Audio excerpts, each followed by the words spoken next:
저는 명지대학 교수를 이제 퇴임했고요. 그래서 지금 이제 자유롭게 이렇게 놀고 있습니다. 놀고 있는데 뭐 하고 놀까? 이게 이제 꿈 중에 하나가 요 서울산수 연구소를 하나 만들어 갖고 이 소장을 내가 해봤으면 좋겠다. 이제 그런 염원을 밑에다 써놨습니다. 초록색으로. 그래서 혹시 여러분들 관심 있으시면 서울산수연구소에 관심 가져주시기 바랍니다.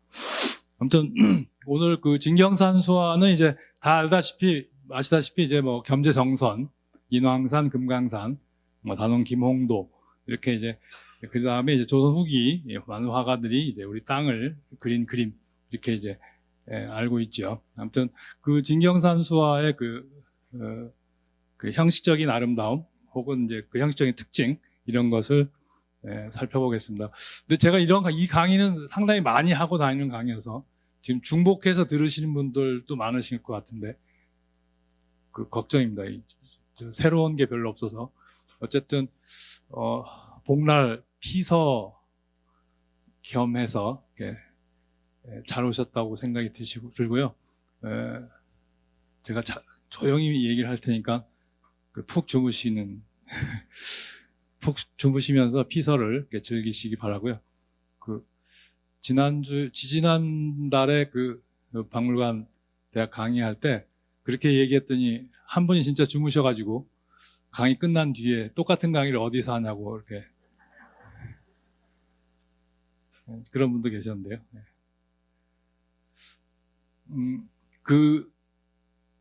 산수화는 이제 땅을 그린 그림이죠. 대지를 그린 그림인데 그냥 그린 것 같지는 않습니다. 조선시대나 그 이전을 이렇게 생각해 보면 지금 여기 보시는 데는 제가 명지대학 연구실에서 내려다본 여기 남가자동, 연희동 그리고 저 멀리 이 능선 너머는 이제 저의 이상향이죠. 강남 지방이 되겠고, 아무튼 이런 현실의 풍경, 인간이 살고 있는 현장의 이 풍경은 아마 그림으로 그려지지 않은 것 같아요. 조선시대. 근데 불을 더 꺼주시면 좋겠는데요. 불 다 꺼버리죠, 뭐. 좌우에.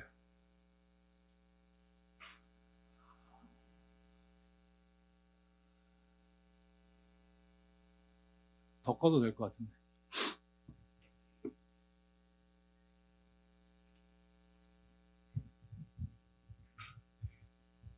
이제 좀 환히 보이시나요?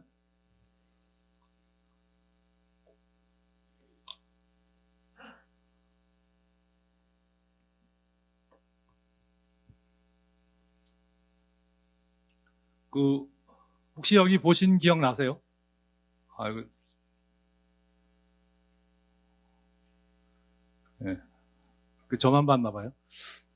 여기 석굴암 본존불이 내려다보는 이제 동해구죠. 동해구에 제가 찍을 때는 이제 구름이 끼어서 이제 해 뜨는 걸 못 찍었는데 아무튼 아주 신비스러운 그런 분위기 속에 이 석굴암 본존불이 보고 계신 풍경이죠. 근데 조선시대 진경산수화를 추구했던 혹은 산수화를 그렸던 조선시대는 이 풍경도 그리지 않은 것 같습니다. 그죠? 그래서 내가 보는 풍경이나 신이 보는 풍경이나 이 두 풍경은 그리지 않았어요. 그죠? 그래서 그 사이를 이 둘 사이를 찾은 것의 하나가 아마 금강산일 것 같아요. 그래서 이렇게 금강산을 많이 그렸죠. 내금강의 이제 아름다움, 장안사에서 내금강 만복동으로 들어가는 길목에 아름다운 풍경, 그리고 외금강의 아름다움이죠. 상팔담이라고 그러는데 여기는 이제 하늘에서 선녀들이 두레박 타고 내려와서 목욕하고 가는 목욕탕이죠. 금강산은 이 선녀들이 내려오는 땅이고 그 선녀 중에 이쁜 선녀 옷을 하나 누가 훔쳐요? 금강산 나무꾼이 훔쳐가지고 데리고 살다가 아들, 딸 낳고 살다가 또 그 선녀가 지호 찾아가지고 아들, 딸 데리고 다 가버렸어요. 북한이. 그죠? 그런 장소가 이제 금강산이죠. 그 금강산은 아름다운 곳인데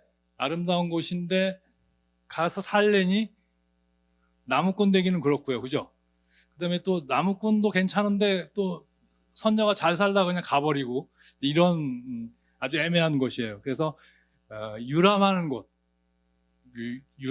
곳으로 우리 한반도의 가장 아름다운 장소가 됐고, 그 다음에 이제 그 장소가 되기까지는 이제 그림이 그려지는 장소가 되기까지는 이제 많은 시인들이 찾아서 시를 읽고 그 시를 통해서 또 금강산의 아름다움이 전해지고, 그래서 심지어 이제 조선시대는 금강산을 3번 다녀와야 지옥에 가지 않는다.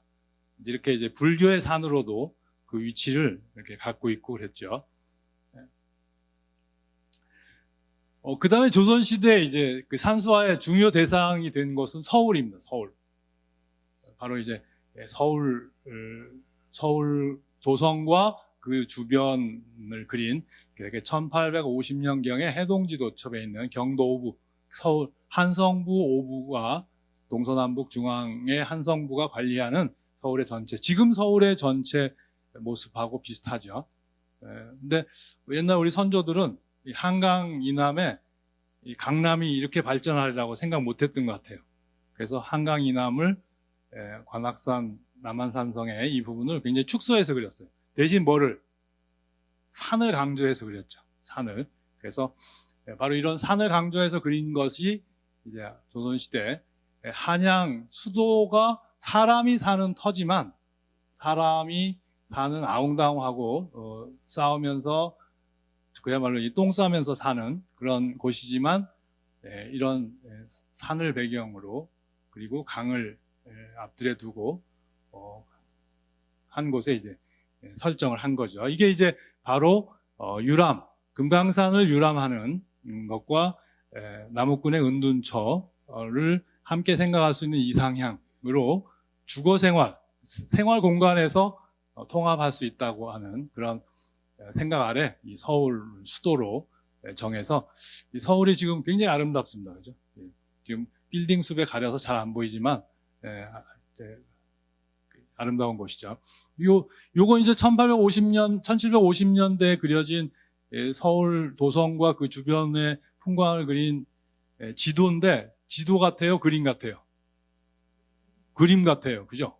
그림 같아요. 그래서 바로 이제 그림 같은 지도가 그려지는 우리 땅. 그래서 여기서 발전된 뭐 대동여 지도도 고산자 김정호의 대동여 지도도 바로 이제 이런 그 산세 이미지를 압축한 그런 지도를 그리게 되죠.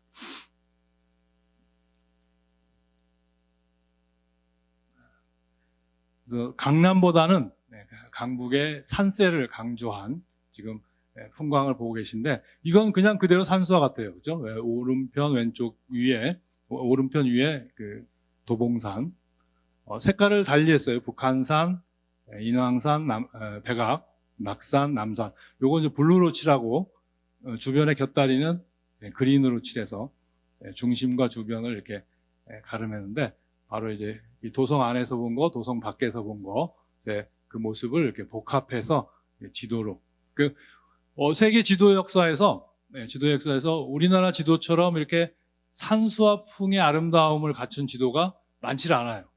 그래서 우리나라 이 고지도가 어떤 예술성을 갖춘 최고의 지도로 명품 지도로 이렇게 손꼽히기도 합니다.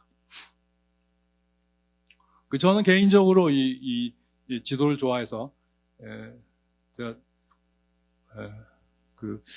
퇴임하면서 이렇게 한국밀사를 40년을 이렇게 공부했는데 한국밀사 학회장을 안 시켜줬어요. 그래서 나는 이렇게 자격이 없는 거죠. 밀사 학문에 자격이 없으니까 너는 학회장 하지 마라. 이렇게 이제 해서 학회장을 안 하고 저는 이제 할 생각도 안 했죠. 그런데 또 퇴임하면서 생각해 보니까 좀 그래요. 그죠? 공부는 했다는데 학회장도 안 했다면 이건 인생이 좀 그렇잖아요. 그래서 이러고 있는데 다행히 돌아보니까 고지도 회장을 했어요.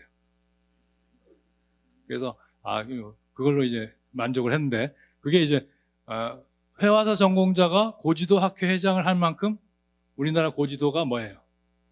회화사 영역에 해당될 만큼 그림 지도를 그리고 있는 걸 알 수가 있습니다. 지금 학회장도 회화사 전공자가 하고 있습니다.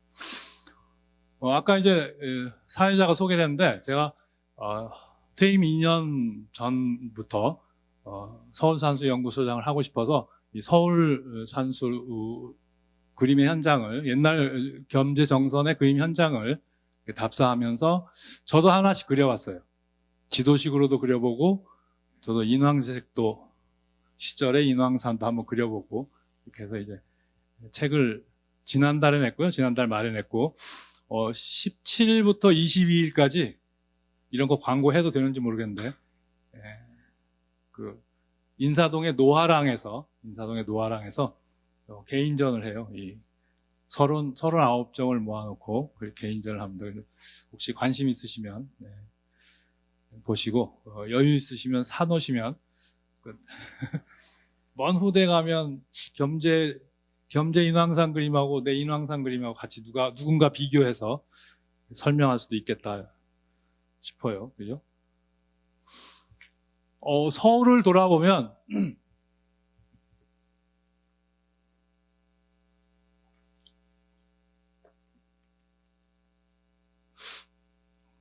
이제 우리 국립중앙박물관도 이제 낡았나 봐요.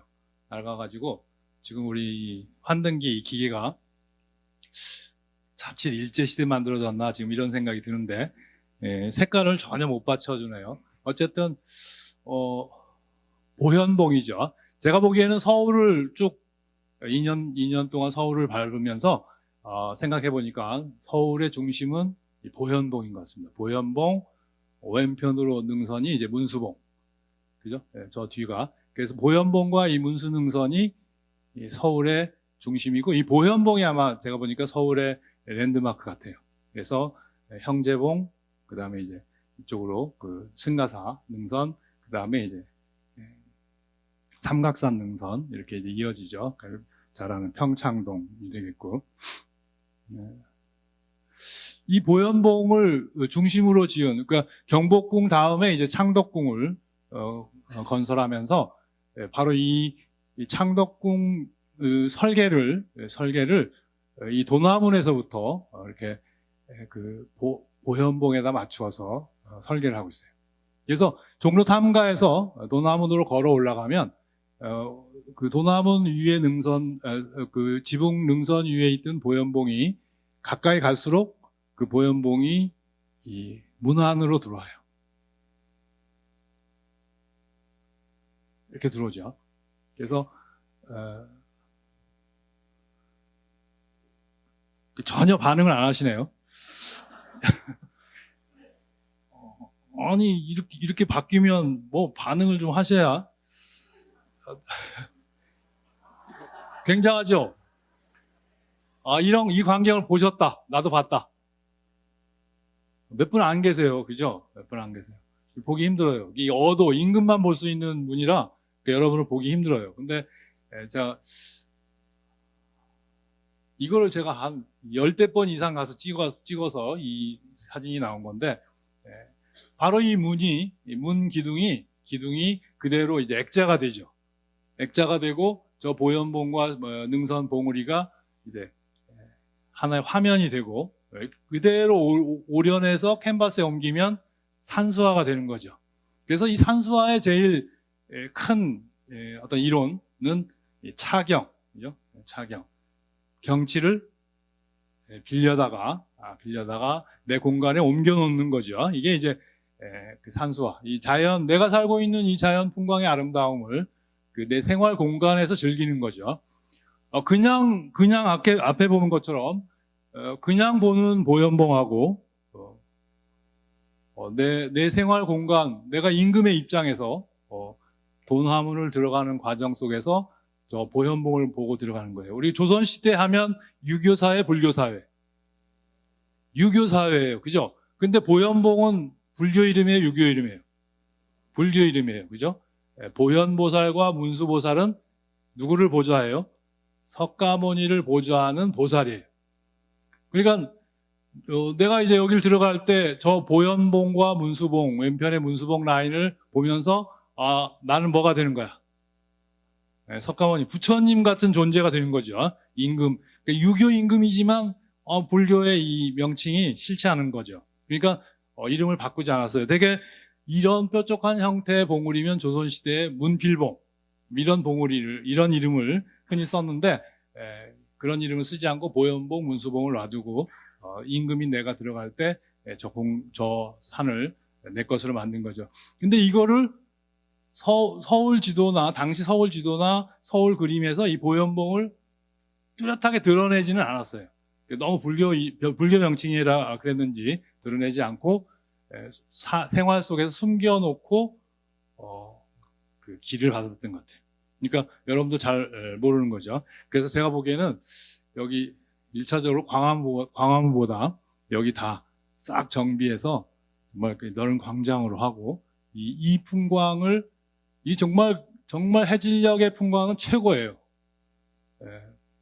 그런 것들을 이제 함께 관람하고 이 광경을 함께 보는 게 누구나 임금이 될 수 있잖아요, 그죠? 별로 임금 되실 분은 안 계신 것 같아요.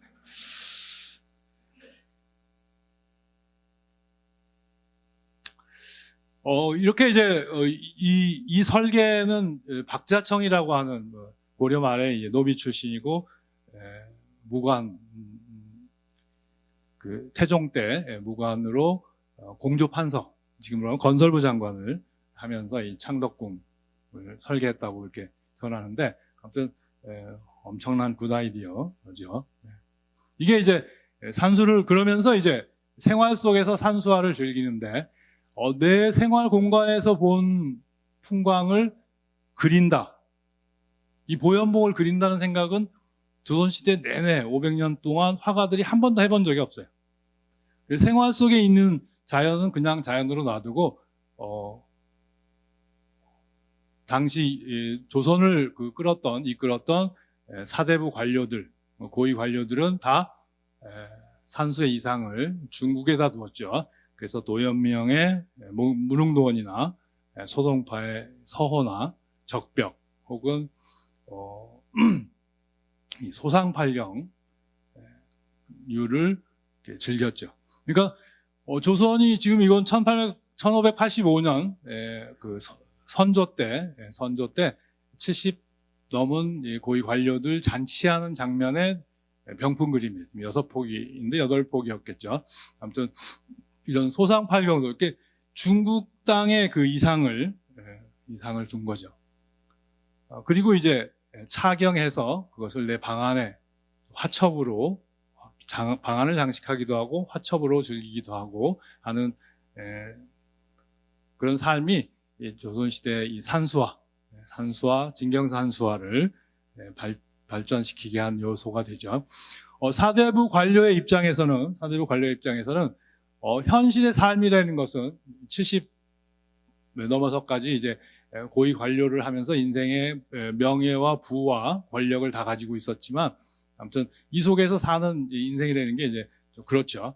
그래서 바로 이들이 추구하는 삶의 이상은 지금 현실에 있는 게 아니고 저 아름다운 중국 산수에 있다고 생각한 이제 그런 풍조가 임진왜란 17세기까지 이어진 거죠. 그 중에 이제 조선시대의 철학 혹은 사상을 지배했던 것이 바로 이제 주자였죠. 주자의 성리학이었고, 이 그림은 이제 세계 이황이 사랑하는 주자, 존경하는 주자를 초상화로 그리고 시주자가 성리학의 이론을 완성한 무의구곡을 그리게 하고 거기에 이제 주자의 무의구곡도 시의 발문 그리고 거기에 자기 시를 이렇게 따라서 쓰는 이런 전통이 이제 조선시대 고위 관료들 혹은 문인 학자들 사이에 이제 유행했던 거죠.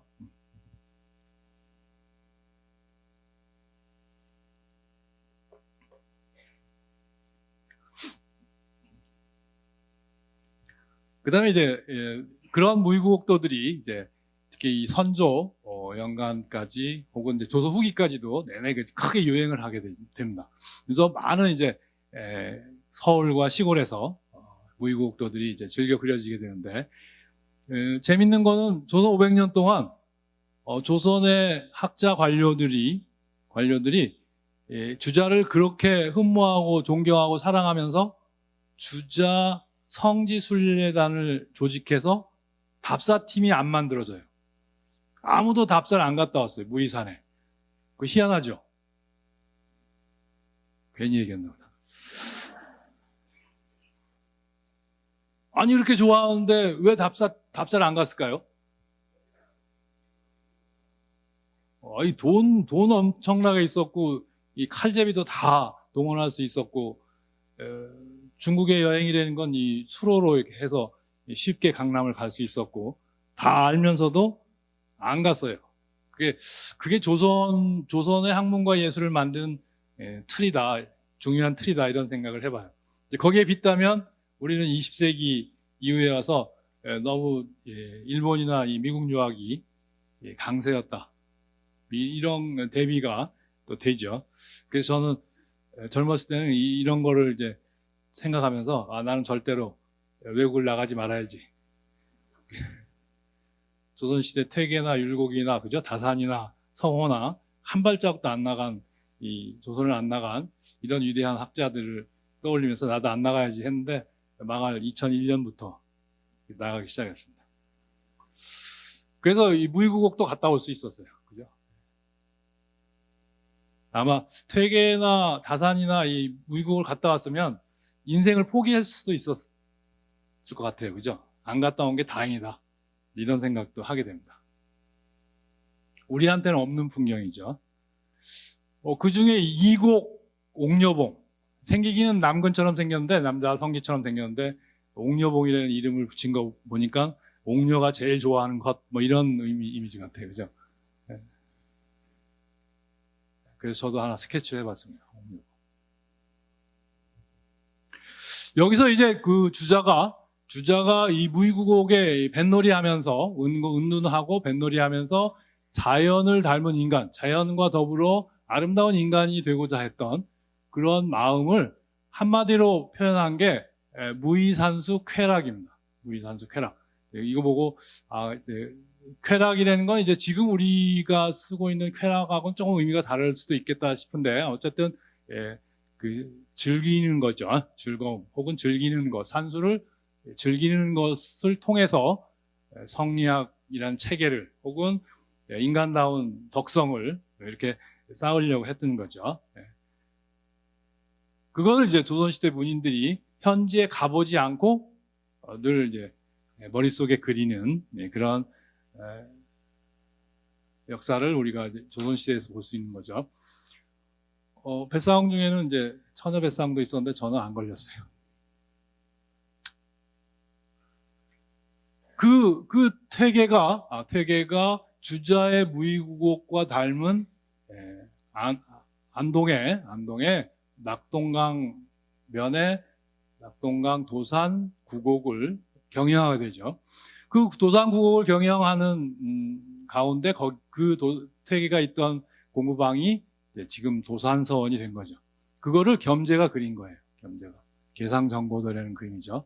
혹시 이 그림 기억나세요? 1,000원짜리 다 꺼내보세요. 1,000원짜리. 지금 졸리시죠? 1,000원짜리 꺼내보시면 좋겠는데.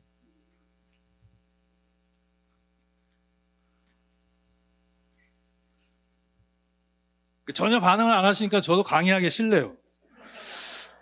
그냥 나갈 수도 있어요. 저도. 1,000원짜리 앞에 누구예요? 네, 퇴계. 하여튼 공부하는 사람은 1,000원짜리에 넣었어요. 이황 초상화 뒷면이 바로 이 계상정고도죠.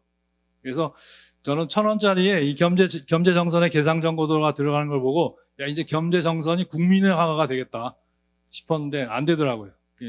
강의 다녀봐서 이렇게 질문해 보면 요즘에 조금 아는 사람이 나오는데 거의 뭐 무관하게 살아요. 1,000원짜리에 뭐가 있든지 내 인생하고 관계없는 거죠. 네. 그래서 이제 요런 풍경.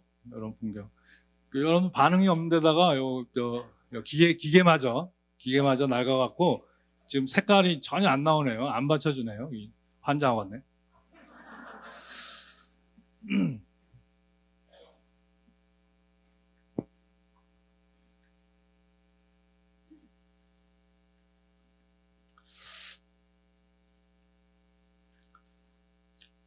다시 말해서 이제 퇴계가 내 땅에서 그 운동전을 찾고 그리고 뭐 주자 성리학을 조선 성리학으로 기틀을 완성했다 이렇게 얘기하죠. 그 5060곡의 구비를 지금 겸재가 그린 거죠. 근데 겸재가 그린 현장을 가보면 이 화면 전체가 안 잡혀요. 부분만 잡히게 돼 있습니다. 지금 이 부분만 카메라 앵글에 잡히죠. 이 부분만. 그래서 요 그림이 이제 겸재가 일을 한 살 때 관직에서 퇴임하면서 그린 겸재 그림 중에 먹의 부드러운 옅은 먹의 감각을 가장 잘 살린 그림 중에 하나입니다. 아무튼 이게 이제 겸재가 우리 땅 그리고 우리 땅을 그렸는데 그냥 그린 게 아니고 바로 퇴계라고 하는 바로 이제 존경할 만한 우리 조선에서 존경할 만한 학자의 공간을 가서 따라 그린 거죠. 이런 전통이 우리에게 18세기에 생긴 겁니다. 바로 이런 전통은 바로 이제 오른쪽 그림에서 왼쪽 그림으로 이동하는 거죠. 그래서 1600년경에 그린 이경륜의 관폭도는 절파풍의 부벽준 이렇게 얘기하는데 아주 절강성 풍광 속에 폭포 앞에 수양하는 중국의 선인이죠. 고사. 바로 이제 이상적인 인간의 모습이라고 볼 수가 있죠. 이게 이제 임진왜란 전후까지는 이런 형식과 이상을 꿈꿨던 조선의 문인들이 17세기 후반부터 18세기에 들어서면 이제 우리 땅을 그리기 시작해요. 여기는 삼부연이죠. 철원에 있는 지금 삼부연 폭포의 모습을 겸재가 그린 거고, 이렇게 중국식 패션의 이 도인을 이제 갓쓰고 도포 입은 조선 문인, 조선 선비로 이렇게 변모시켜서 직접 우리 땅을 여행하고 그걸 이제 그림으로 그리는. 그래서 이걸 이제 진경산수화라고 이렇게 하는 사조, 하나 시대 사조로 이렇게 거론하기도 하죠. 아무튼 이런 변화 속에 이제 당시 세계 질서가 우리가 존경했던, 조선이 존경했던 명이 망하고 오랑캐라고 생각했던 청이 들어섰고, 중국 대륙에 일본도 이제 그 에도 시대로 이렇게 바뀌고 하는 과정에 조선이 조선으로 이어지면서 바로 이제 겸재성성과 같이 중국 땅을 이상이라고 생각했던 그런 분위기가 이제 반전돼서 조선 땅에서 그 이상을, 성리학적인 이상을 구현할 수 있다. 이런 변화를 시사하죠. 그 삼부연 폭포의 현장의 모습입니다. 지금 삼부연 폭포의 오른쪽에 이렇게 올라가는 능선이 있는데, 이 올라가는 능선 따라서 지금 굴이 나 있죠. 굴이 뚫려 있는데요.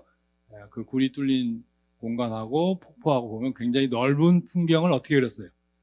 좁혀서 그렸어요. 그죠? 폭포의 물줄기에만 이미지를 맞춘 그런 양상을 보여줍니다. 그래서 겸재성선은 평생 칠경을 다 함께 그리지 않고 자기 느낌대로 그린 화가예요. 약간 이제 좀 지멋대로 그린 화가. 좋게 보면 그렇고, 미술대학을 안 나왔기 때문에 그림을 못 그린 사람 중에 하나죠. 지금 이런 풍광을 이렇게 그렸으니까 잘 그린 거예요, 못 그린 거예요? 못 그린 거죠. 솔직하게 얘기하면. 그죠? 근데 우리가 못 그렸다고 할 수는 없잖아요. 그죠? 그래서 그걸 이제 변형시키고, 그 변형시키는 방식이 이제 진경산수화의 아름다움이죠. 진경산수화의 형식미고 진경산수화의 아름다움입니다. 이렇게 바뀌면 좀 탄식이 좀 나와야 되는데 혹시 폭포 소리 들리세요? 폭포 소리 들리시는 분 손 들어보세요. 폭포 소리 보여요? 들려요? 네. 폭포 소리가 들리시는 분은 내 얘기를 안 들어도 되는데, 제 얘기는 사실은 다 거짓말이에요. 이 전문가의 얘기라는 건 다 깡통이에요. 그러니까 사실은 전문가의 얘기를 들을 필요가 없어요. 그죠? 들어서 인생에 도움되는 게 거의 없어요. 여러분들 주식 전문가 얘기 들어서 주식 투자해갖고 성공했다는 사람 들었어요? 안 들었어요? 보셨어요? 저는 못 봤어요. 그죠? 그 다음에 저도 대학에 35년 있었는데, 상대나 경영대학 쪽에 있는 교수들이 주식 투자해서 돈 벌었다는 얘기를 한 번도 들어본 적이 없어요. 그러니까 어느 과 교수들이 되게 돈을 버냐면, 보니까 농대 교수들, 이런 분들이 전남대에 있을 때 보니까요. 그런 분들이 돈을 벌더라고요. 그러니까 뭐 해야 돼요? 남 얘기 들어서는 안 된다. 근데 그림도 비슷해요. 그림도 내가 직접 보고 느끼는 게 중요하지, 남 얘기는 사실은 참고거리도 안 돼요. 그러니까 저는 오늘 2시간을 얘기하지만 무슨 얘기하는가, 하나만 얘기하고 가는 거예요. 그죠? 겸재정선의 1750년대 겸재 70대 후반쯤에 인왕지색도 그릴 때 그렸던 박연폭포예요. 시원하죠? 이 한여름 이 복날 시원하라고 지금 그림 하나만 딱 보여드렸더니 아무 반응 안 하시네요. 다시 삼보연 폭포에서 1740년에서 40년대 그린 삼보연 폭포에서 1750년대 이렇게 그려요. 겸재가.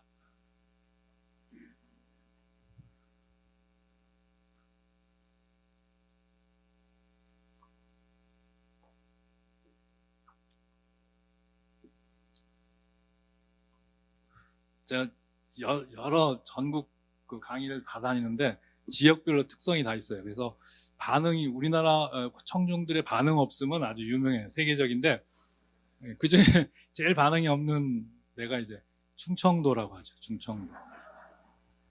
근데 강원도 사람들은 충청도를 자기들이 이긴다고 생각해요.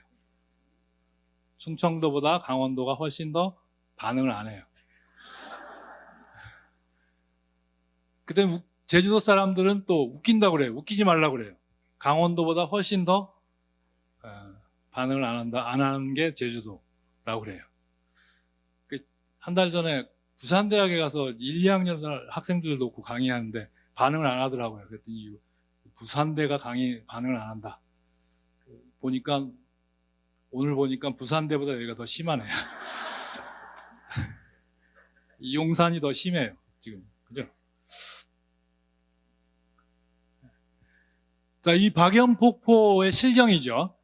실경을, 겸재는 저기 위에 있는 범사정을 여기다 그렸어요. 혹시 경기남봉가라고 하는 경기채가, 경기민요의 대표적인 노래인데, 경기남봉가 혹시 부르실 수 있는 분? 부르실 수 있는 분? 언젠가 한번 하신다는 분이 계셔갖고 마이크 주고 4분 정도 노래를 들었어요. 혹시 계세요? 안 계세요? 안 계시죠? 저도 되돌아보면 정말 개 같은 시대를 살았어요. 그죠? 아니, 이런 노래도 안 가르쳐 준 나라가 이게 어떻게 된 거예요? 그죠? 이게 이런 때 딱 박연폭포를 여기서 제가 노래를 해야 돼요. 그죠? 노래를 하고,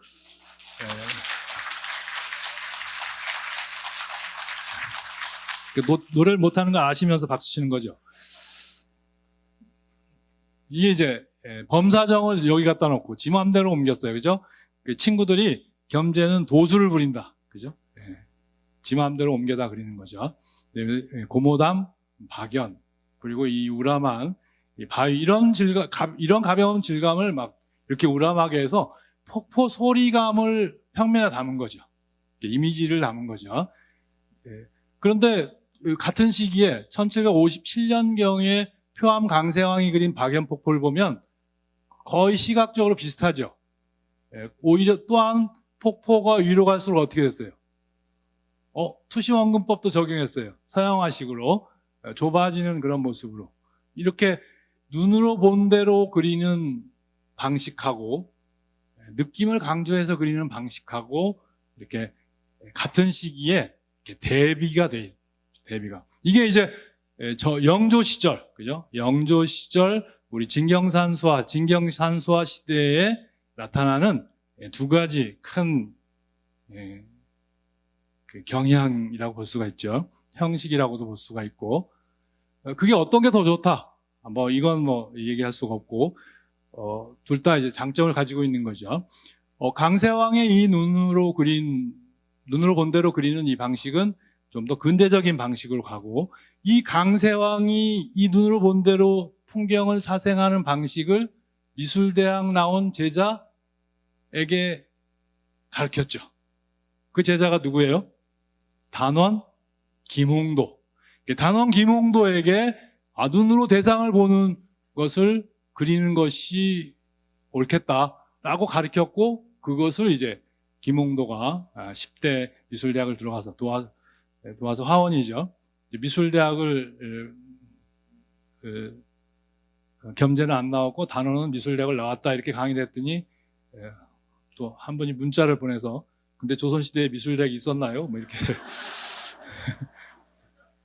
도와서 화원으로 이제 10대에 들어가서 훈련을 하게 됩니다. 그러면서 이제 김홍도가 진경산수와 우리 땅이 가진 아름다움을 눈으로 본 대로의 아름다움을 그리는 형식을 완성한 거죠. 겸제는 소리를 담은 거예요. 소리를. 들리세요? 저 기기가 나빠요. 안 들리는 거는 지금 기기가 나빠서. 그래서 이 조선시대 후기, 사실 이게 조선시대 후기만이 아니고 어떤 예술, 뭐 삶, 문학, 뭐 음악 다 비슷할 것 같아요. 하나는 눈으로 본 대로 대상을, 이미지를 정확하게 그리는 방식하고, 또 하나는 대상에서 느낀 느낌을 표현하는 방식. 그죠? 그래서 저는 눈 그림, 마음 그림 이렇게 얘기하는데, 그 마음 그림이 좀 더 오른쪽으로 가면 무슨 그림이 돼요? 추상화가 되겠죠. 추상화가.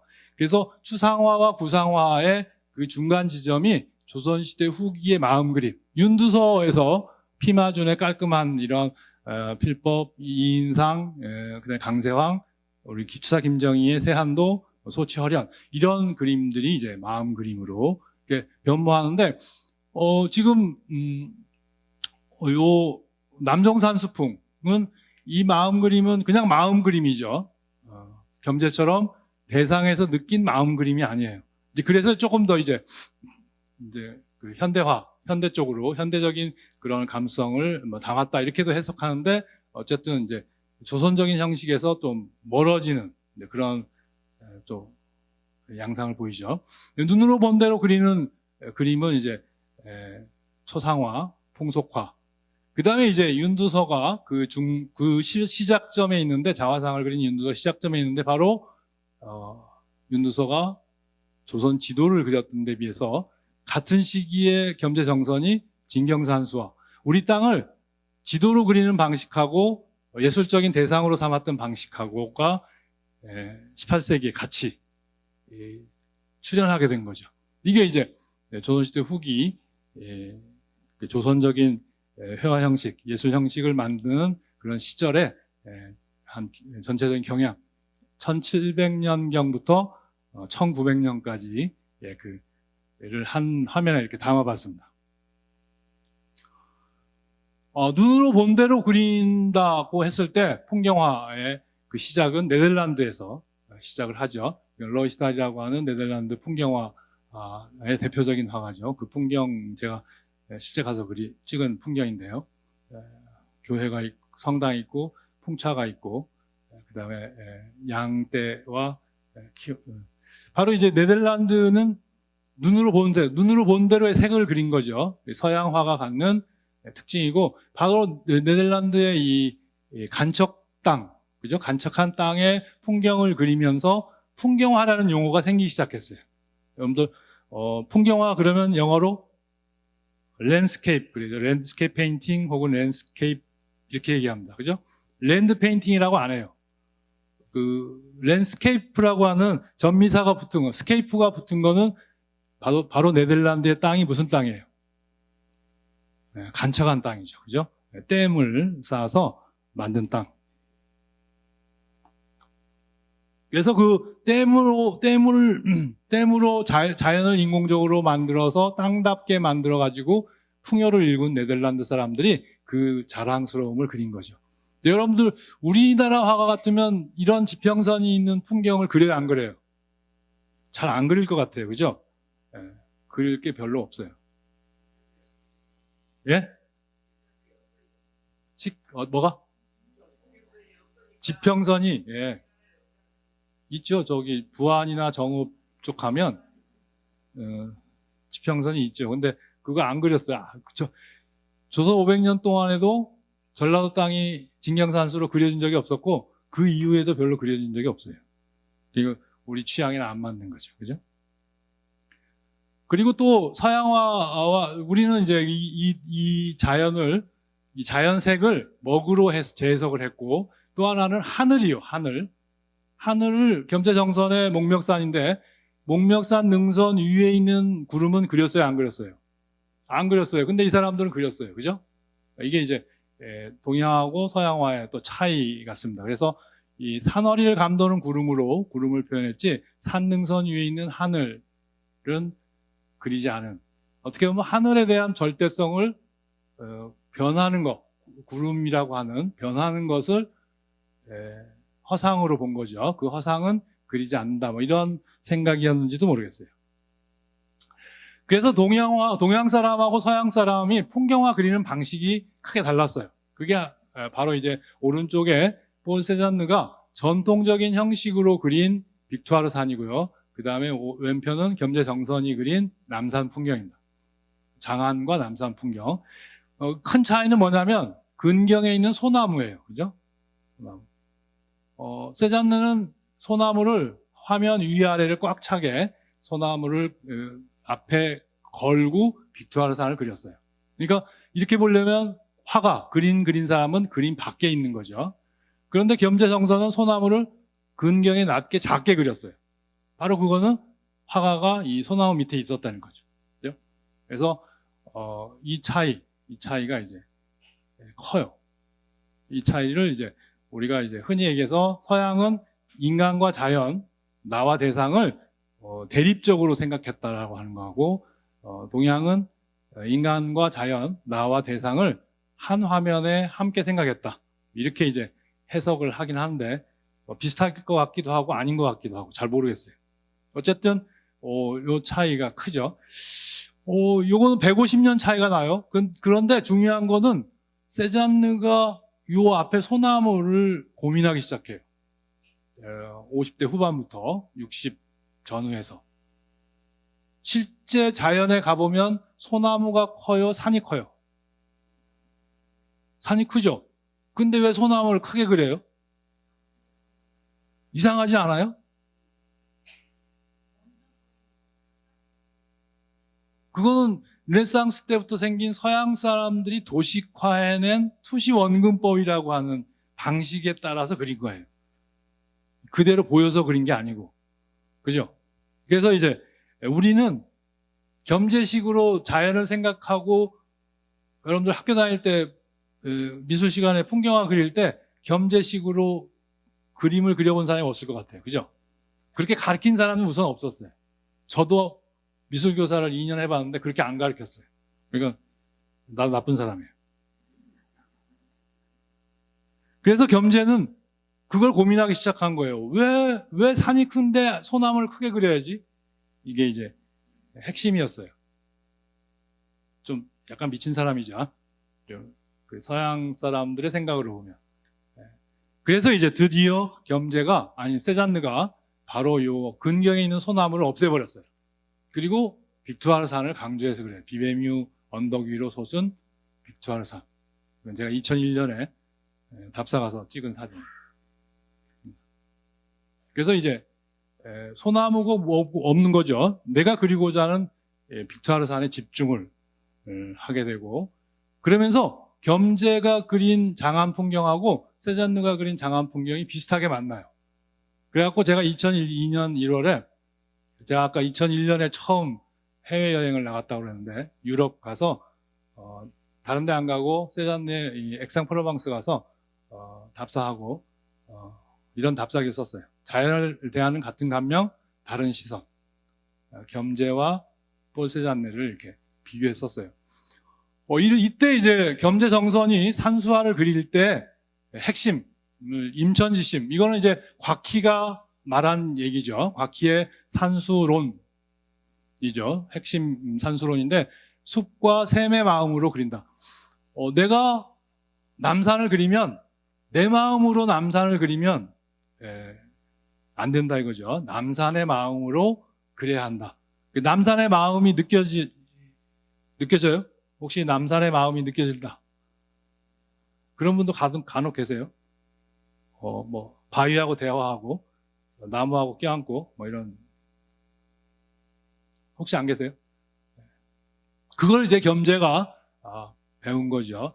왜 인간의 마음으로 남산을 보면 인간이라고 하는 게 더러운 존재예요. 그죠? 우선 먹고 사는 것부터 더러워요. 그죠? 그러니까 그런 더러운 마음으로 자연을 보면 자연이 더럽게 보인다는 거죠. 그러니까 깨끗한 자연의 마음으로 보는 것이 중요하다는 거예요. 그래서 그림을 그려도 시를 써도 혹은 자연을 여행해도 산수를 여행해도 산수의 마음으로 하는 것이 좋겠다. 그런데 세잔느가 빅투아르산을 이렇게 그려가지고 화실에 들어와갖고 집안 사람들한테 집안 사람들이 와 이랬을 거 아니에요, 그죠? 여러분은 반응을 안 하지만 와 그러니까 세잔느가 이거 내가 안 그렸어 그래요. 누가 그렸어요? 빅투아르 산이 그렸대요. 빅투아르 산이 내 몸에 들어와서 산의 의식이 내 몸하고 동화가 돼갖고 산이 그리고 있는 걸 자기가 봤다는 거예요. 산의 의식이 그리고 있는 걸 내가 봤다. 이게 이제 마치 동양의 아까 말씀드린 대로 동양 화론의 산수 화론의 임천지심하고 비슷해요, 그죠? 대상의 마음, 우리가 요즘 흔히 이제 철학적인 용어로 타자라고 하는데 타자의 마음으로 타자를 그리는 거죠. 내 마음으로 대상을 그리는 게 아니고, 그러니까 아까 겸재 박연폭포는 박연폭포의 마음으로 그린 거예요, 그죠? 겸재의 마음으로 그렸으면 공모담에 떠 있는 똥부터 그렸을 거야, 그죠? 근데 그렇게 안 하고 폭포의 이미지에다 맞춘 거는 자연의 마음.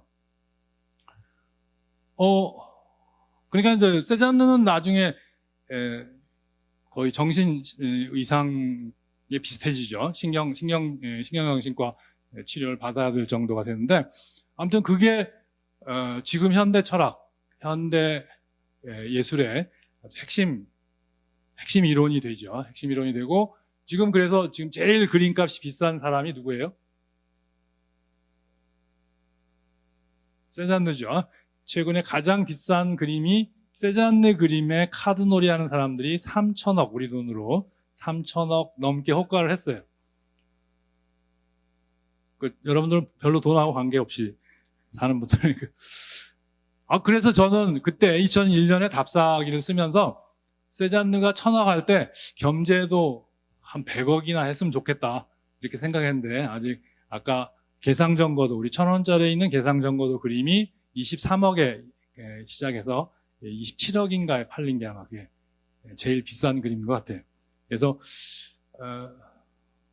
우리도 지금은 멀은 것 같아요. 여러분들이 반응을 안 하시는 거 보면 아직 우리가 멀었는데 빨리 우리도 이제 100억대 내지 1,000억대 그림을 하나 좀 가져야 되는데 아직 국민적인 반응이나 열망이 좀 떨어지니까 지금은 기대난망인 것 같고, 그래서 제가 우리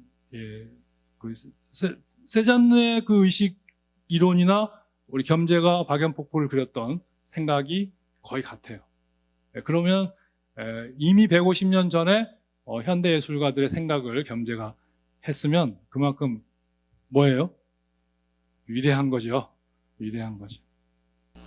우리 잘 아다시피 우리 폴 세잔느는 현대 미술의 아버지라고 그래요, 그죠?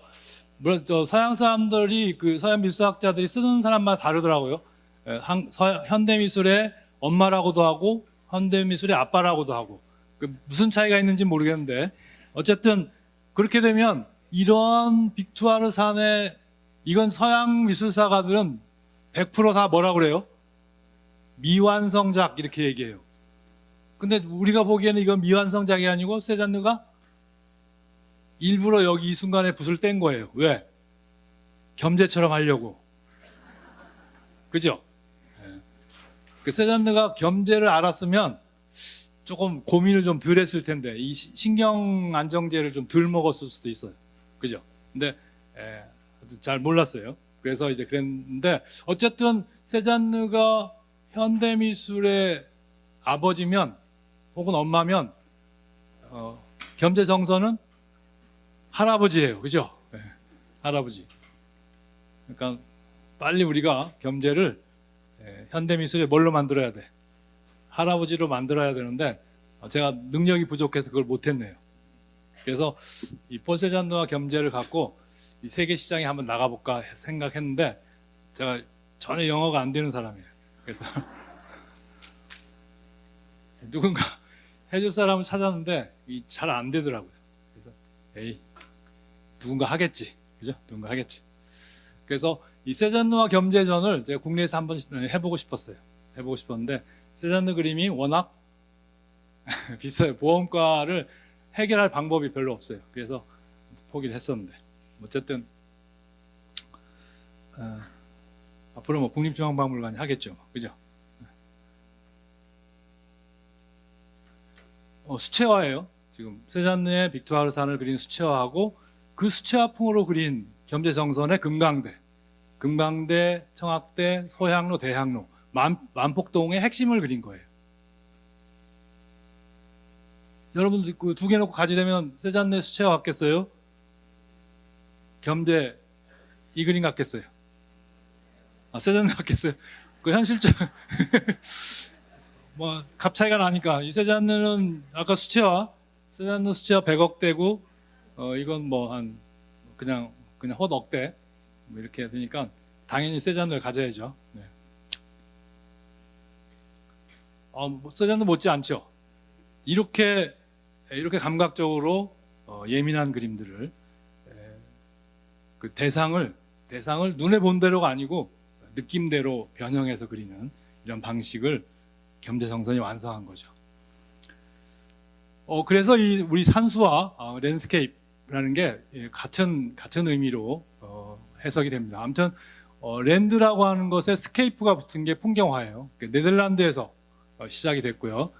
간척한 땅 이런 의미예요. 랜드스케이프 이런 말이요. 그래서 거기서 인상주의로 대지다운 땅을 이제 네덜란드에서 완성했는데 그것은 상업과 무역을 통해서 우리 잘 아는 동인도 회사죠. VOC를 통해서 대지다움을 그 풍요를 가져왔고 그것이 가져온 근대 문명의 개발에 따라서 자연 회귀, 원시성이나 기독교로 세잔느의 경우는 기독교 쪽이기도 했어요.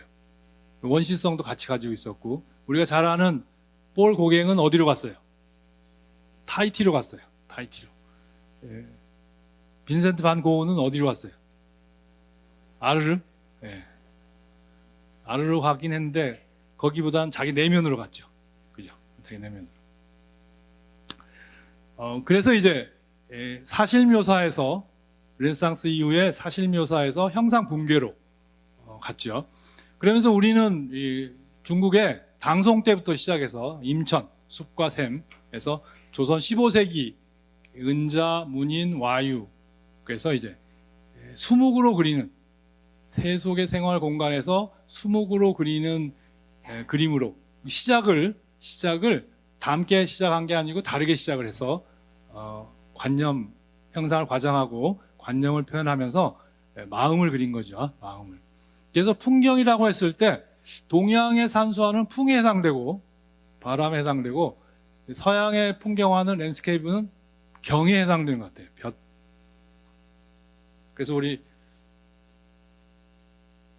그래서 동양 사람들이 바람이 잘 나는 줄 모르겠어요. 그래서 그것이 이제 진경산수, 파라다이스, 성리학적 이상을 그린 거죠. 진경이 실경의 개념인데 실제로는 실경, 눈으로 본 대로 실경보다 성리학적 이상을 담은 그런 의미를 가지고 있고, 랜드스케이프도 역시 파라다이스나 유토피아를 추구했던 서양인들의 어떻게 보면 기독교 신앙과도 뭐 무관하지 않을 것 같고요. 그래서 하여튼 그 가나안 땅, 그 세잔느가 말년에 이제 막 미쳐가, 거의 막 미쳐갈 때는 뭐라고 그랬냐면 자기가 가나안 땅의 목자 같은 존재래요. 그러니까 세상 사람들이 어떻게 보여?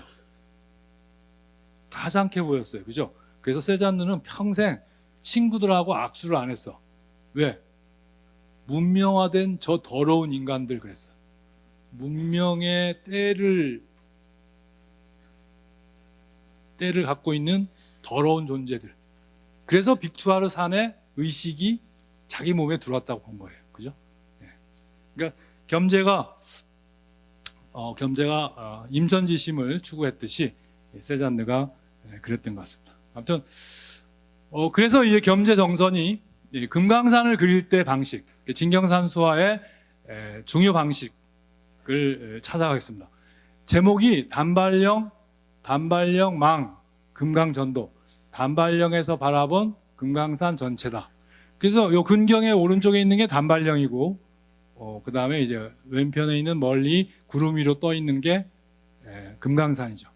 일제시대 때 기행문을 보면 단발령에 위에 올라가서 보니까 금강산이 보여, 안 보여? 안 보여요. 최남선, 뭐 이광수 이런 사람들이 단발령 올라갔더니 금강산이 안 보였더니 이 겸재는 거짓말쟁이. 그죠? 옛날 화가들은 다 거짓말쟁이. 그 1년에 몇 차례 안 된대요. 한 40에서 50km 정도 거리에 늘 안개, 비안개 가려 있어서 잘 안 보인다 그럽니다. 아무튼 단발령에서 금강산을 보고 그렸는데 어째 단발령을 그렸어요. 그죠? 근경에. 여러분들이 남산 그린다고 지금 캔버스 하나씩 주고 남산을 그려봐라고 이렇게 하면 근경에 지금 있는 국립중앙박물관의 위치는 그려요, 안 그래요? 안 그리죠. 다 남산만 그려요. 그러니까 우리가 얼마나 엉터리로 배웠는지, 우리 걸 안 배웠는지를 알 수가 있어요. 그죠? 그래서 이게 이제 방식이죠. 중요 방식이죠. 그래서 단발령을 그리려면 우선 올라가면서 본 단발령이에요. 그죠? 그 다음에 단발령 고개 위에 두 친구가 캔버스를 들고 있고 등 돌린 겸재가 금강산을 지금 그리고 있는 모습이에요. 금강산을 바라본 건 빨간 화살표대로 화각이라고 그러죠. 되게 겸재는 90도에서 180도를 봐요. 우리가 되게 인간이 고정된 시선으로 좌우 폭을 볼 수 있는 화각, 각도가 되게 43도라고 그래요. 저는 좀 훈련이 됐는지 한 60도까지는 보는 것 같아요.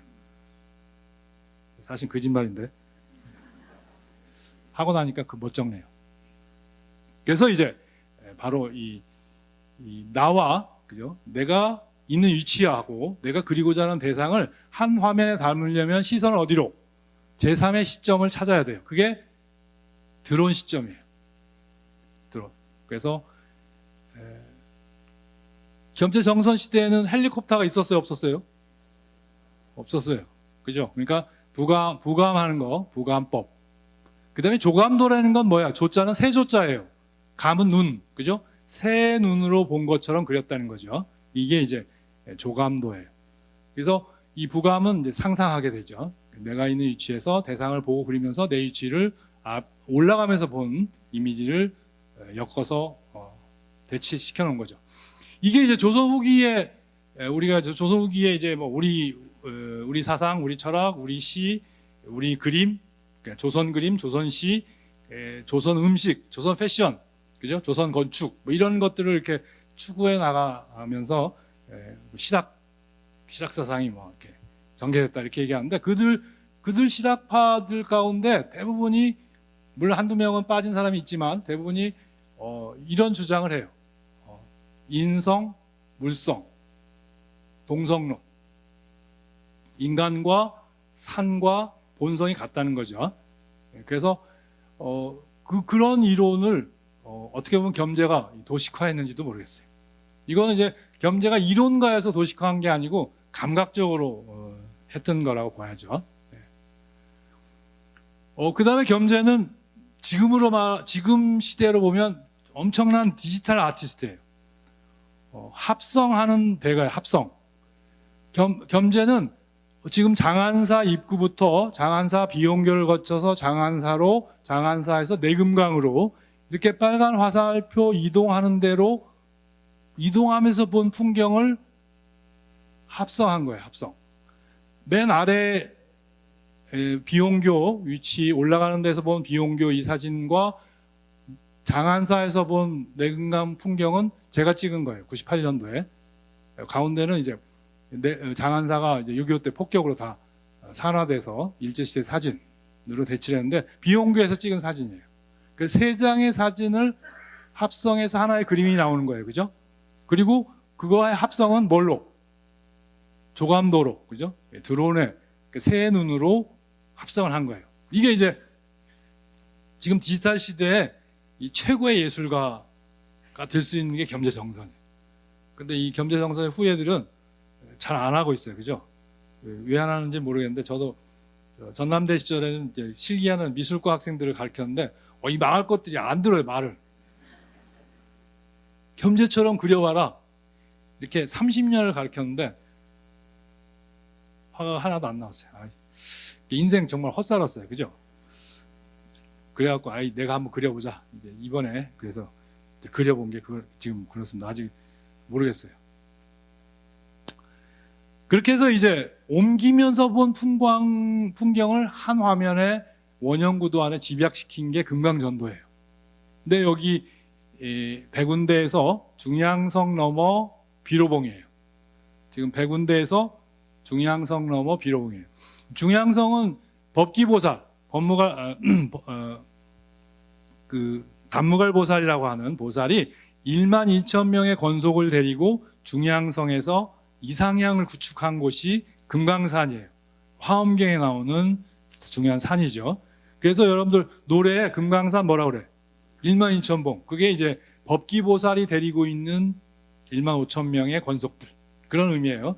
바로 이제 그런 풍경을 비슷하게 그렸죠. 근데 뭘 과장했어요?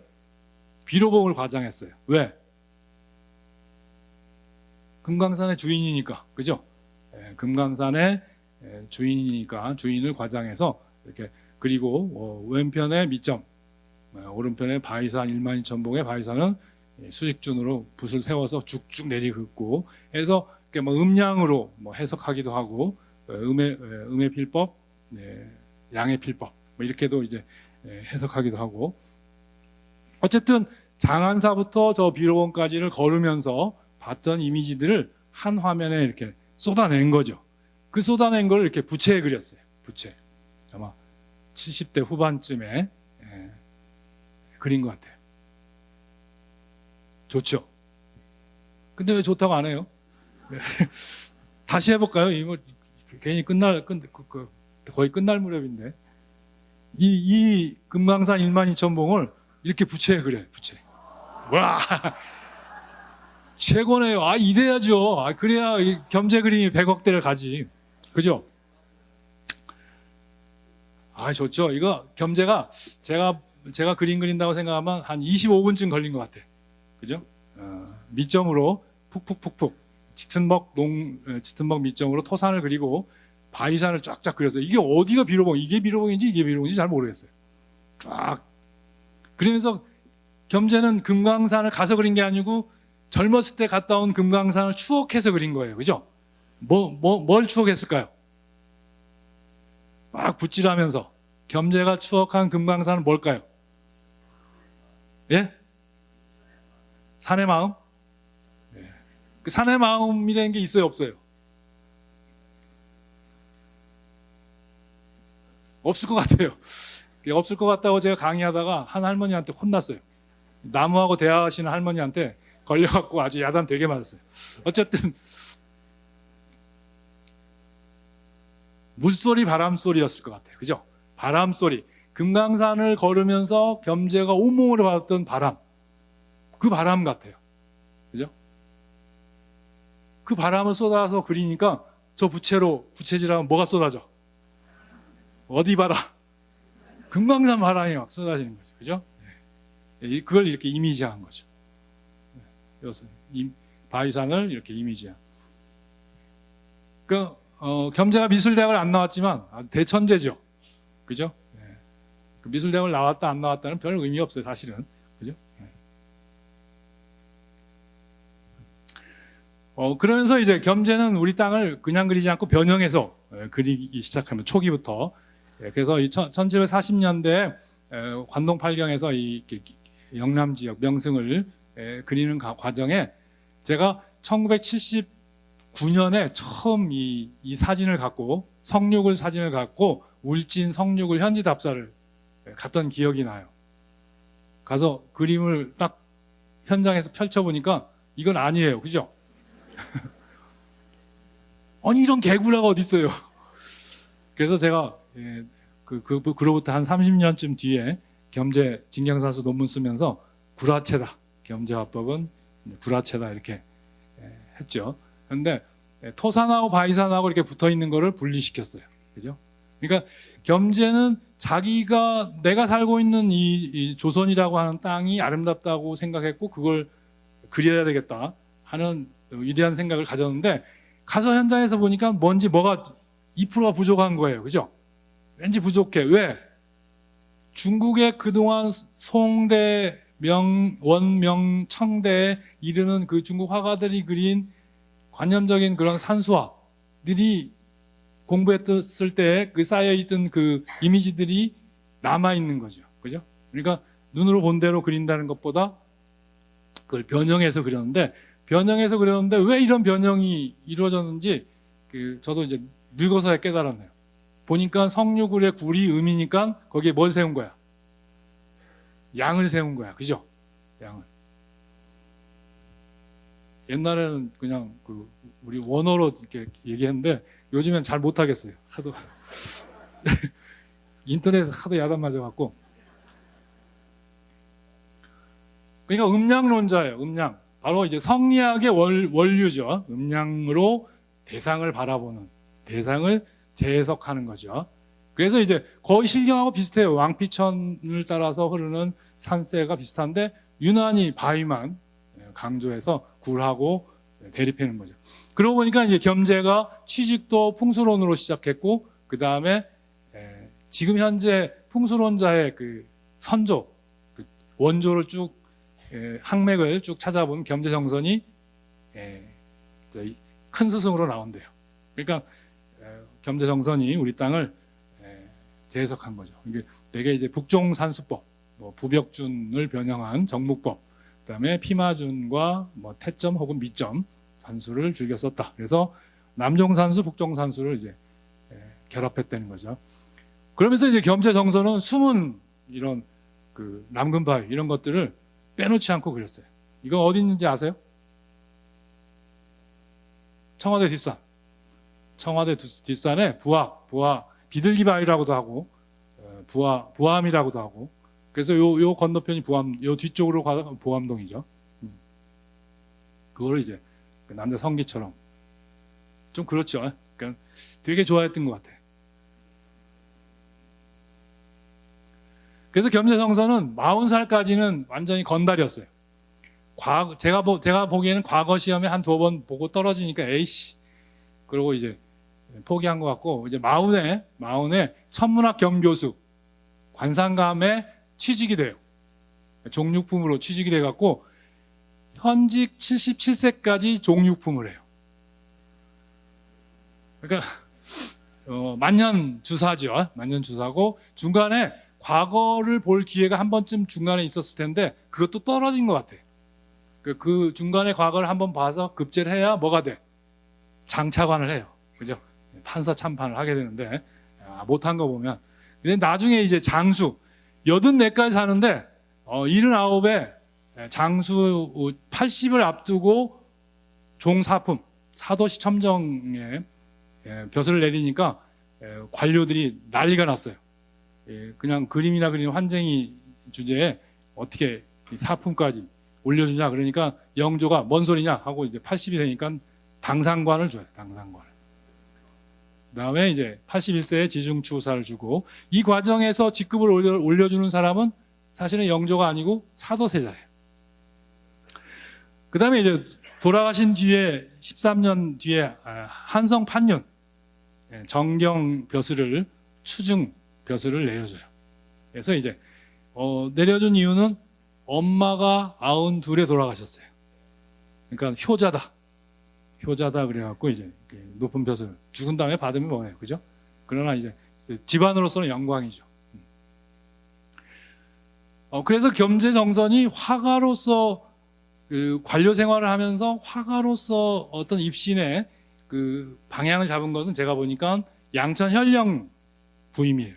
그래서 양천 현령에 부임해서 행정선을 내 가지고 마음껏 배 타고 다니면서 한강의 아름다움을 그리고, 그 다음에 이제 저 임진강을 그리고, 그러면서 이제 겸재가 화가다운 면모를 보이기 시작했던 것 같아요. 지금 양천 관아터에 세워진 겸재정선 기념관, 지금은 미술관이죠. 그때 이제 현감 생활을 했고, 그때 이제 종회현 풍경입니다. 이때 이제 겸재가 사천 이병현이라고 하는 친구하고 그림과 시를 나눠요. 이게 이병현의 글씨인데 글씨 되게 못 써요. 조선시대 문인 중에 글씨 못 쓴 사람 1, 2등에 속한 시인이 시를 잘 지으니까 글씨 못 써도 되나 봐요. 근데 이제 이 편지를 하면서 서로 이제 왔다 갔다 편지하고 그림을 겸재가 보내면 이제 사천 이병현이 시인이 시를 쓰고 시를 써 보내면 겸재가 그림을 그리고 아마 그랬던 것 같아요. 그래서 경중을 값으로 논하고 따지겠냐마는 시는 간장에서 나오고 그림은 손으로 휘두르는 것이니 누가 쉽고 누가 어려운지 모르겠다. 이 얘기는 나는 정말 내 정신 세계를 쏟아서 시를 쓰는 거고, 너 화가 따위는 그냥 손으로 그리는 거다. 그러니까 너는 나한테 뭐야? 한 수 아래다. 이렇게 썼죠. 겸재는 사람이 굉장히 좋았다고 그래요. 저만 같았어도 이렇게 편지가 오면 이런 쌍 확 하고 밀어버리죠. 그죠? 그래서 이제 양수리부터 행주까지 한강 유람선을 타고 쭉 스케치를 하죠. 그 중에 우리가 잘 아는 송파. 저도 최근에 그 남한산성인 줄 알았더니 최근에 이제 조사를 하면서 보니까 대모산이고 탄천, 그리고 지금 김윤겸이 그린 역시 송파 언덕이고요. 바로 이제 이 겸재가 스케치하면서 채색산수, 눈으로 본 대로의 채색화풍도 구사하고 유명한 압구정이죠. 압구정을 지금 잠실 쪽에서 본 거예요. 지금 뚝섬에서 본. 지금 여기가 남산이죠. 이게 남산이에요. 남산 위에 뭐가 보여요? 저 소나무가 보여요, 안 보여요? 안 보이는데 겸재는 뭘 그린 거야? 알고 있는 걸 그린 거예요. 그죠? 남산 위에는 저 소나무가 있다라고 한 걸 그린 거죠. 남산, 관악산, 청계산 이렇게 흐르는데 남산, 응봉, 관악산, 청계산 이렇게 흐르는데 이 풍경을 이 파노라마 풍경을 어떻게 그렸어요? 압축해서 그렸어요. 유명한 압구정, 한명의 압구정. 그 압구정에 저자도라는 큰 섬이 있었는데 그걸 다 어떻게 했어요? 이 송파는 지금 앞에 송파는 지금 롯데 빌딩이 들어섰고 석천호수가 와 있고요. 이 저자도를 지금 1970년에 모래를 파다가 지금 압구정 아파트를 짓고 있는 거죠. 지금 이쪽 동호대교 건너 왼편 10동. 혹시 여기 사신 분 계세요? 여기가 이제 압구정. 그죠? 압구정. 제가 10년 전에 압구정, 20년 전에 압구정 답사할 때 깜짝 놀란 게 있어요. 압구정 현대아파트 번지가 산 300번지로 시작해요. 산 300번지. 산이 붙어 있어요. 산이. 혹시 사신 분 계세요?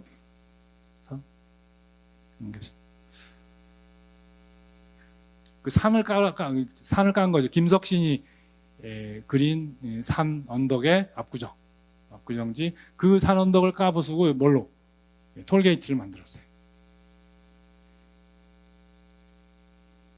그래서 제가 압구정에 올라가 보니까 이 지도를 제가 다시 그렸는데 압구정이 세상의 중심이에요. 그러니까 경기 지역의 중심이에요. 서울과 경기 지역. 그래서 압구정에 사신 분들은 꼭 떠나지 마세요. 저도 진입을 하려고 노력했는데 이제 포기했어요. 한명회가 저 압구정의 세컨하우스로 털을 잡고 멍청한 사람. 지가 왕이 됐어야 돼. 저게 왕이 될 자리예요. 그죠? 지가 왕을 해야 될 자리인데 참모하다가 어떻게 됐어요? 죽을 때는 죽은 뒤에도 부관 참시당했어요. 그죠? 시신을 묘에서 꺼내갖고. 그런 제가 그린 지도예요. 서울 지도. 이게 이제 도성이고 도성 밖, 지금 강남. 그 다음에 이제 서울은 요 동쪽이 중요해요. 그죠? 목장이 있었고 들이 있었고. 그 다음에 이제 남산 그림. 이병인의 시와 함께. 그리고 그 다음에 금성평사. 이 금성평사의 이 지금 모래사장은 뭐가 돼 있어요? 난지도가 들어서 있고요. 그 다음에 이제 행호죠. 행주산성.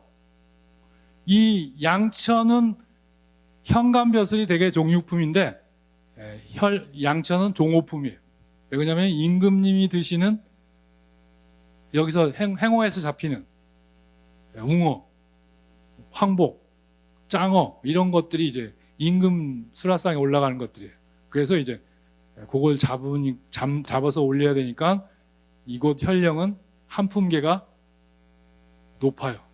원래는 뭐예요? 국방 요새죠. 여기 뚫리면 서울이 뚫리니까. 지금 궁산 위에 소학루에서 바라본 왼편이 겸재가 현령을 지내던 곳이고 오른편이 지금 행주산성, 아까 행호. 한강은 그게 넓어서 호수라는 이름을 붙었어요. 그죠?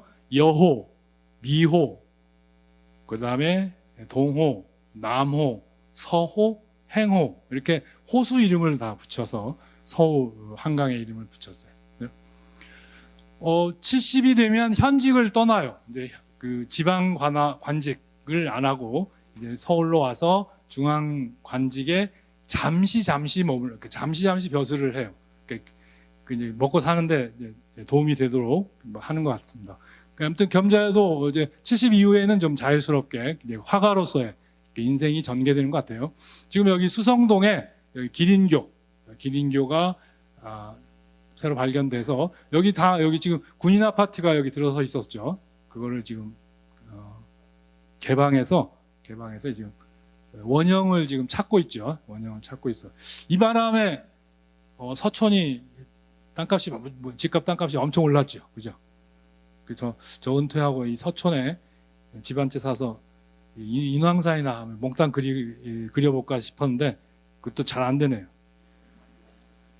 저 청남동보다 비싸요. 전세값이, 월세가. 그래서 이제 겸재가 완성한 이제 대작이 우리가 잘 아는 인왕제색도 71살 때 그렸어요. 아니 75살 때 그렸어요. 75살 때. 1751년에 윤달에 그렸어요. 윤달 하완에 그려서 그때 1751년 윤달이 5월이었어요. 근데 마침 금년에 윤달이 5월이에요. 그래서 지금 윤달 5월이에요. 그래서 제가 전시의 날짜를 17일부터 22일까지 잡은 거는 겸재가 그 기간에 이 인왕제 색도를 그린 기간이에요. 266년 됐어요. 그래서 그렇게 잡았는데 별로 기자들이 뭐 이렇게 알아서 해라. 하여튼 그래가지고 그때 승정원 일기에 일기가 밝혀져 있는데 19일부터 25일까지 비가 왔어요. 장마죠. 장마가 왔고 그 사이에 어전 회의는 다 담장 무너진 거, 집 무너진 거, 사당 무너진 거, 나무 부러진 거, 뭐 이런 것들 얘기가 계속 나오고 있고 26일 오전에 딱 그쳤어요. 26일 오전에 그린 거죠. 제자 인왕제색도 할 때 제자는 소나기가 지나간 직후 맑게 개인 이런 뜻이에요. 이 제자를 성리학자들이 굉장히 좋아한 단어 중에 하나예요. 제자가. 왜? 흐려 있다가 쨍 하고 맑아진 모습. 그래서 제일 좋아하는 시의 언어가 시어가 제월이에요. 제월. 그죠? 제월.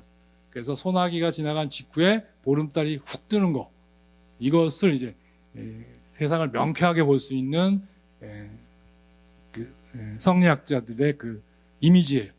그래서 이제 겸재가 소나기가 막 그치고 비안개가 깔리는 과정에 드러난 인왕산의 모습을 그린 거죠. 그야말로 이제 진경산수죠. 진경의 사실경의 의미 거의 비슷해요, 그죠? 거의 비슷해요. 근데 겸재정선은 아까도 말씀드렸듯이 겸재정선의 진경산수화법은 뭐예요? 구라체. 평생 거짓말을 했는데 어째 또 이 인왕제색도는 닮게 그렸대요. 환장하죠, 그죠? 그 일관성이 없이. 그래서 말년에 이걸 완성하고 가는 게 이제 겸재가 추구한 진경. 그러니까 닮게 그리지 않다가 내가 살고 있는 곳에서 본 저 인왕산을 닮게 그린 거죠. 근데 닮게 그릴 수밖에 없어요. 왜냐하면 여기서 70평생을 살았으니까 구라를 칠래야 좀 옹색해요, 그죠? 구라치기가 옹색해. 그러니까 이렇게 닮게 그렸어요. 물론 전체적으로는 구라를 쳤는데 아무튼 이 산의 이미지를 이렇게 닮게 그렸죠. 이게 겸재가 살던 집이에요. 지금 여기 군인 아파트가 있고, 지금 요 터밭 있는 이 마당, 이게 그 마당이에요. 그렇죠? 거기서 본 인왕산. 인왕산 뒤쪽 바위, 지금 기차바위라고 하는 연화바위라고도 하고, 인왕산 주봉 이렇게 어울려 있죠. 겸재성선이 앉아 있고. 그래서 재밌는 게 비에 젖은 인왕산을 제가 찍은 거예요. 그것도 장마철에 찍은 건데 찍은 거고, 그 인왕산 겸재가 비에 젖은 인왕산 바위를 그린 거하고 색깔이 어때요? 시커매요. 그래서 왜 겸재가 이렇게 시커멓게, 물론 구라를 쳤지만 시커멓게 했을까 이렇게 좀 의혹을 갖고 국립중앙박물관에 일제시대 때 찍은 사진, 원판 사진에, 유리 원판 사진에 인왕산 사진이 있어서 확인해 보니까 인왕산이 어때요? 시커매요, 그죠? 지금은 이 시커먼 게 다 깨끗하게 닦여져 있어요. 아마 이게 저는 지질학자나 지리학자가 아니라 잘 모르겠는데 이 산성비, 그죠?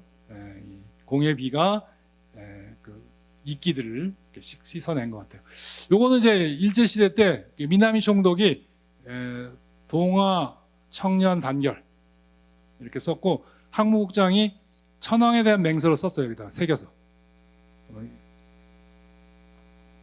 개 같은 것들이죠.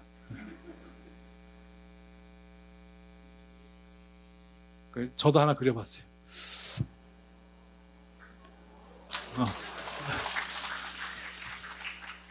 제 가능성이 있겠네요. 아니 갤러리 사장이 저보고 화가하지 마 그래요. 그래서 왜 그랬더니 하던 거 해. 괜히 딴짓하지 말라고. 여러분 박수 치는 거 보면 반응하시는 거 보니까 해야겠네요. 제 그림 중에 제가 1년에 한 번씩 자성경매 그림을 딱 한 폭씩 지금 한 5년째 냈는데 제일 비싸게 팔린 370만 원에 팔린.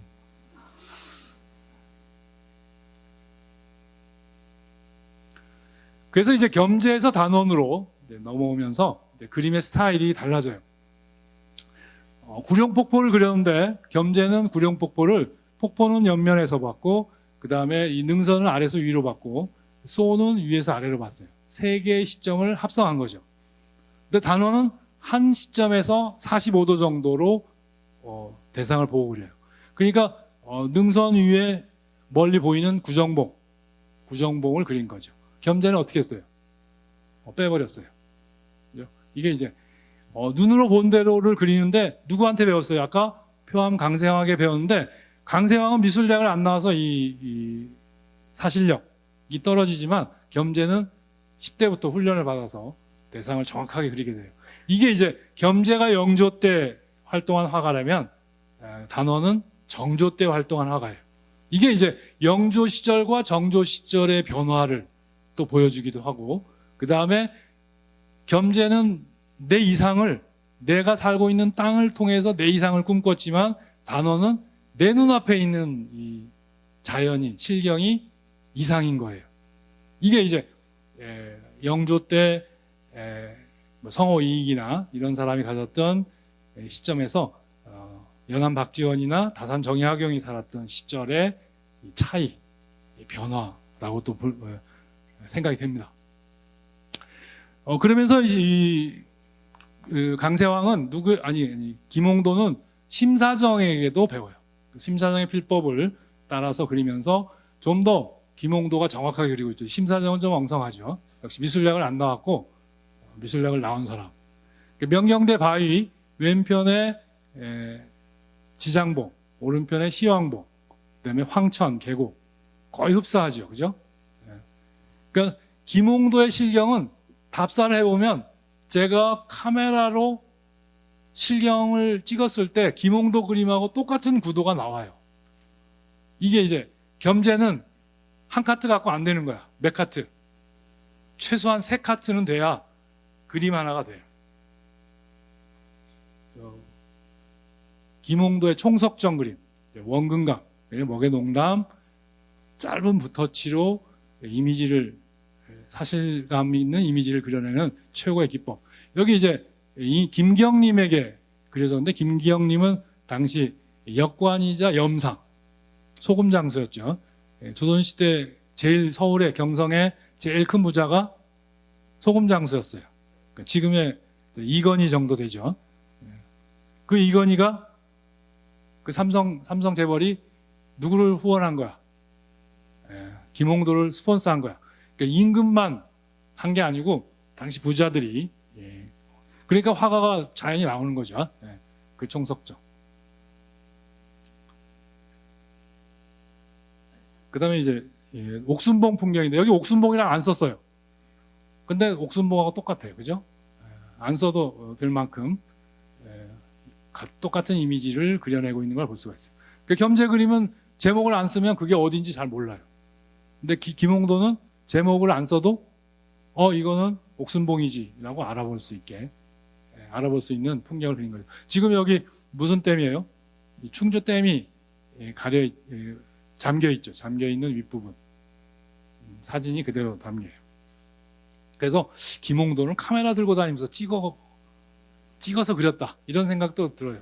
그때 카메라 옵스쿠라라고 하는 이 서양의 광학기계가 청나라를 거쳐서 이제 조선에도 들어와서 그걸 활용한 초상화를 그린 사례도 있고, 그래서 김홍도는 아마 서양화법에 당시 능했고 바로 그런 카메라 옵스쿠라에 체험을 했을 거다, 이런 생각을 하게 됩니다.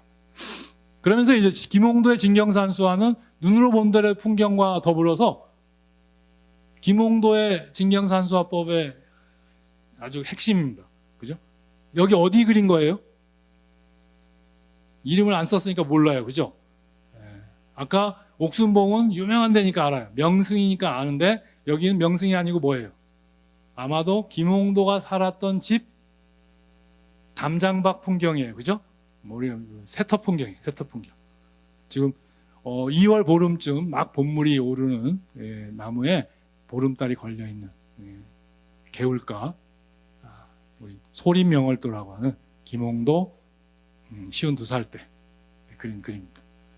이 그림 보고 있으면 요 앞에 나무부터 저 걸려있는 보름달이 사이에 이 공기감이 막 이렇게 느껴질 거예요. 이것도 굴하지만 아무튼 아주 굉장히, 겸재 정서는 죽었다 깨나도 이 섬세한 분맛, 물맛, 그죠? 먹맛을 못 냈어요.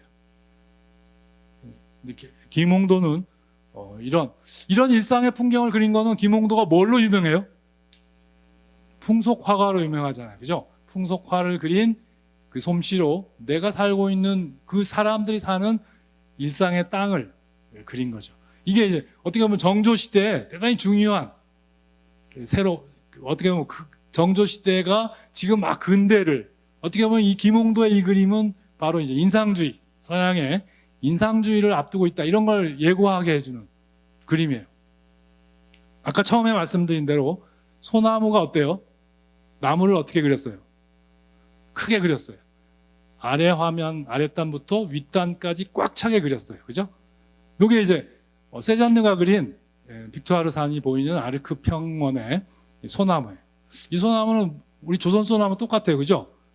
6.25 때 참전용사가 갖다 심었나?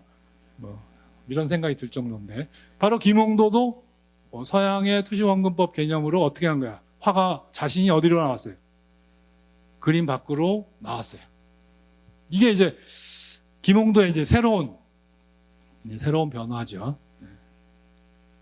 그렇게 해서 이제 조선 후기, 성리학 후기 시대죠. 포스트 성리학 시대에 크게 이제 닮지 않은 우리 땅을 닮지 않게 그리기 시작해서 이제 닮게 그리는 쪽으로 간 거예요. 그게 이제 영조 시절에 성리학 계승자, 서인 노론 계열, 농암 김창엽, 사명 김창업 이런 사람들의 성리학 계승자들, 권력을 가지고 있었던 계승자들과 겸재성선이 함께했고, 그 다음에 이제 김홍도 시대, 정조 시대에 오게 되면 성호 이익에서 다산 정약용 연암 박지원으로 이어지는 우리가 실학, 탈성리학과 함께 눈으로 본 대로의 현실의 중요성, 그죠? 눈으로 본 대로의 현실이 가진 진경의 의미 이런 것들을 이제 실사구시하기 시작한 거죠.